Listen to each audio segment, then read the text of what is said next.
Obviously, you touched on Sexton there, BT, briefly. Obviously, your comments on him got a bit of feedback as well from the last time, which are really interesting. And obviously, I suppose you can follow after JT, Ben. But yeah, crazy day for Sexton, wasn't it? It was 10th in the first qualifying, then appeared to get it together. And heading in JT, we were sort of pretty confident he was the one man. He had the continuity, he had the fitness, he had the base. He wasn't coming back from an injury, so we thought it'd all go to plan, and it certainly didn't with that crash and the goggle issue, and just a shocking sort of horror day for him. 0 points, and you go to Hangtown where he had that epic ride, but definitely not the way he wanted to start things off, was it?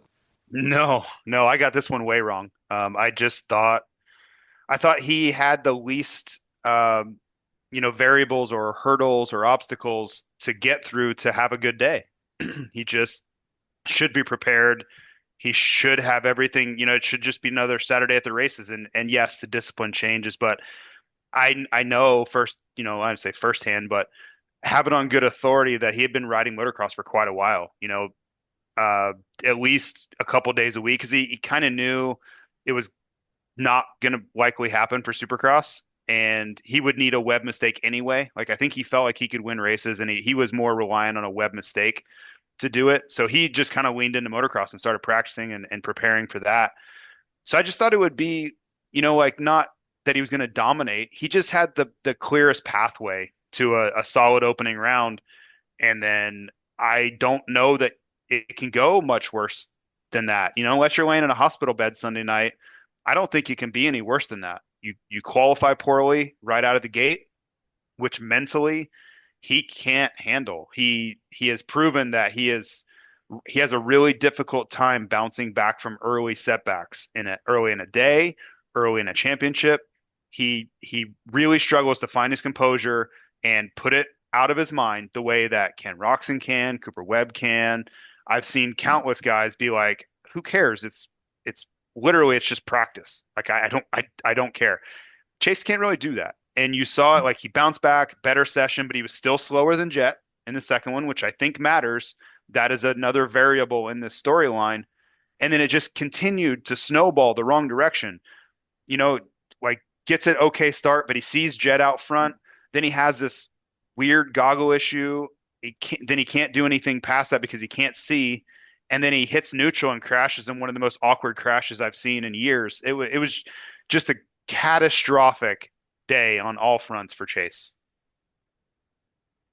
Yeah, look, on paper, you're 100% right in the way you analyze it heading in, JT. Like he had the best pathway going into the event, and the way you'd summarize it, he should expect to perform. But I I just think that so many times what you touched on there is the mental side of his application to racing. And that's, I think the last time we spoke, I talked in depth about that. And I don't know if it was before we spoke last time, that last podcast, or after, but I watched this thing that he did with Vital, with the English guy. I forget the guy's name. Lewis. And yeah, with Lewis.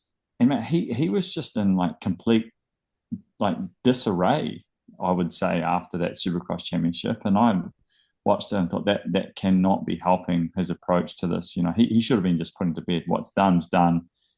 That championship's over. I'm going to put that behind me, learn and move forward. But he was in just complete disarray, and I sort of took that on board, thinking, you can't enter into a championship that is going to bring even more competition, more, the level that Jet and Eli are going to bring to the table when they return to racing is only going to, put more weight and pressure, on Chase. And yeah, as it turns out, you could see that as soon as number 18 and number 3 are on the track, it just piles that pressure onto him in the way that he's thinking. He can't.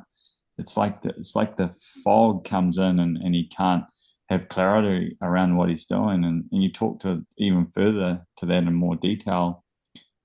As soon as he had an issue with the goggles, he should have been instantly into the pit lane. But that then snowballed right into the accident, or the crash that we saw occur. And so I don't know, like it just speaks to the mindset and where he's at mentally with his racing. And I truly believe, I said this already, and I'm going to now say it a second time, until he can really rewire himself mentally for his racing approach, we're never going to see what he's truly capable of, because I do genuinely feel that he has a skill set and a racecraft below, from the shoulders down, that is probably the only one that can, in going forward in the coming years, be capable of racing jet, to his fullest capacity. But yeah, it ain't going to happen with the way that he's approaching his racing currently. So it's unfortunate to see, but it just is what it is. It's crazy, and I'd love your perspective on this. So I'm basically asking you a question. I think most riders, if you were going to ask them why do they have like a mental block, or what do they struggle with, I think a lot of them would be like, I'm not fast enough. So I always feel like I'm kind of behind. If anything goes wrong, I don't have the raw speed to do much with these guys. So I have to find some other way to get this job done. For Chase, it's like the complete opposite. I always feel like he can be the fastest guy. I certainly felt like he was the fastest guy in Supercross once Jet left, but it seems like it's the opposite for him, where I feel like I would derive a lot of confidence from being like, yeah, I'm the fastest guy here. And he doesn't seem like he can do anything with that. Like I just can't figure out why he's not using that as an asset. And it feels like it's Yes. almost a liability for him. Yeah, you're 100% right. That is exactly what's going on, and there's no doubt, that he should be, or he is, sorry, in speed wise, one of the fastest two. No, you wouldn't even say three, because he probably has a small edge over Elon and just raw speed in that sense, like you're saying. But how he doesn't actually use that as an asset is beyond me as well, and that's why I said, I go back to what I said last time. It's not really any different in a sense. He needs a mentor in that sense, that can get inside his head with him and strategize and work out, how he's thinking, and rewire that thinking so that he can then, ride to his capabilities. So probably I don't really have a lot to add to what I did when we last talked. It's just a real shame to see, to be honest, and I hope that Yes. he's okay. Do you have any sort of detail on that, JT, or Uh, where he's I, at? I, I don't expect him to be there this weekend. I don't even Wow. know that official decision's been made, but I don't expect to see him at Hangtown this weekend. Yeah, Yeah. well, That's So just yeah, it's crazy. It's such a confusing situation to me, and it has been for a long time. Um, mm, as a racer, I cannot express how strongly I would covet his skills at riding. And then I watch him and I see the confidence of someone who is wildly underskilled mentally. You know what I mean? Mentally. And it just, the mentally. two don't add up to me at all. It's crazy. Mm.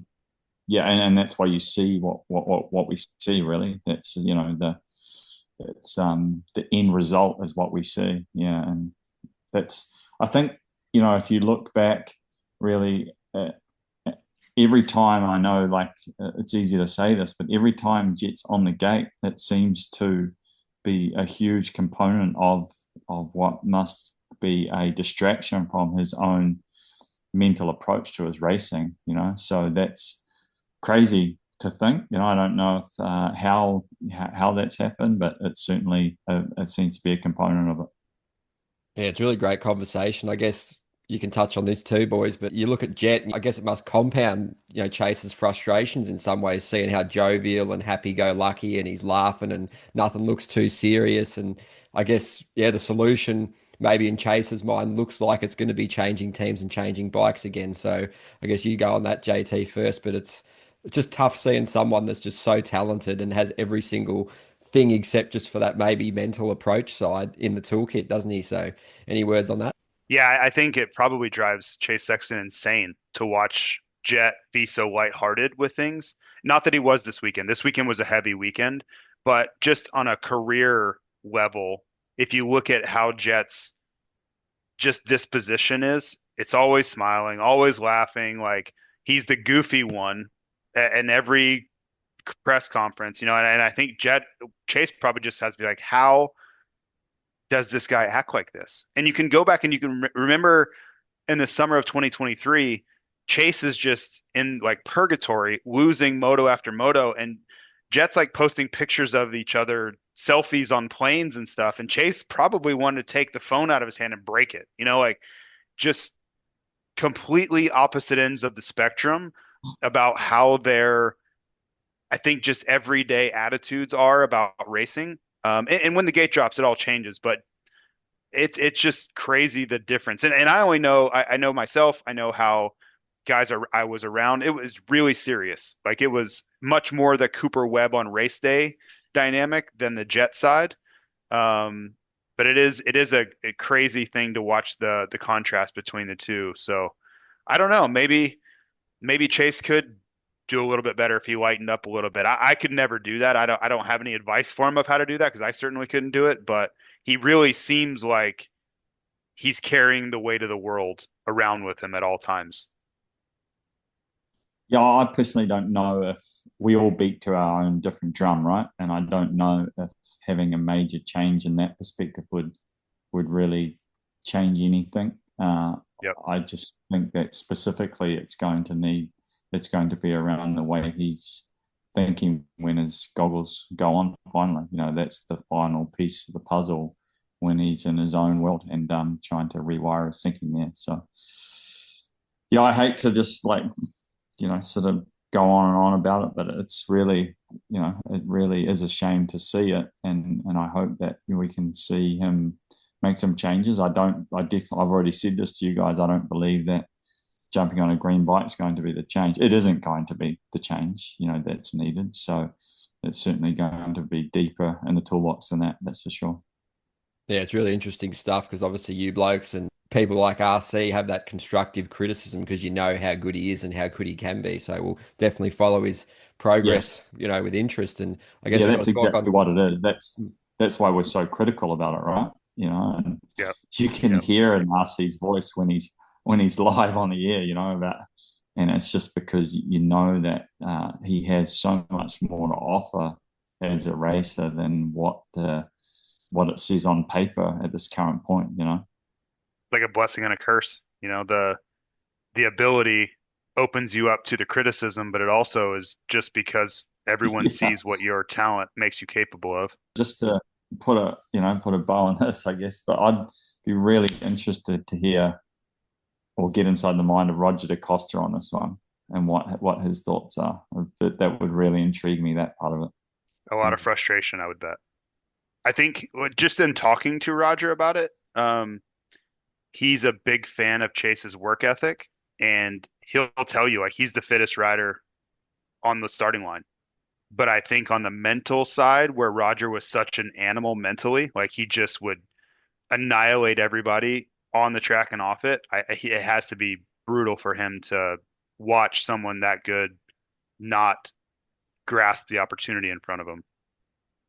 Yeah, and I think I spoke to this point again last time. I'm repeating myself really, but he made such inroads with Ryan Dungey in a sense there, you know, and I felt like, you know, he may be able to do something similar with Chase in that sense, you know, because I think there are a lot of question marks if you wind the clock back, that going from the Honda era and saw all these, you know, small eras with the front end, and everyone was thinking, you know, the Kating will be the savior of that. But really, the eras might not be exactly the same in a sense, but the eras are still there. And really, I was wondering if that's something that Roger, you know, may have an influence on, like he did probably. Not saying that Ryan Dungey made those eras, but he certainly was able to assist Ryan. You know, we've all heard Ryan talk about it in the way that he was able to assist